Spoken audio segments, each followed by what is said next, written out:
وہ بہت خوش رہنے لگی تھی، اتنا خوش کہ لوگ اسے دیکھ کر اس جیسی زندگی گزارنے کی حسرت کرنے لگے تھے۔ پھر نہ جانے کیا ہوا کہ وہ بہت اداس رہنے لگی۔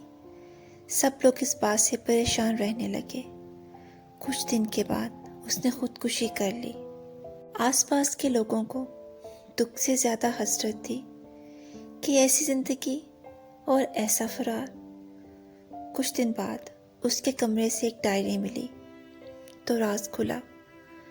اس نے جس کے لیے سب کچھ چھوڑ دیا تھا، اپنے ماں باپ، بہن بھائی اور دوستوں تک کو، آج اس نے کسی اور کے لیے اس کو چھوڑ دیا تھا۔ پھر اسے زندگی سے زیادہ موت آسان لگنے لگی۔ اس نے موت کو زندگی پر فوقیت دے دی۔ زندگی کسی کی بھی آسان نہیں ہوتی، بس اپنی اپنی اداکاریاں ہوتی ہیں۔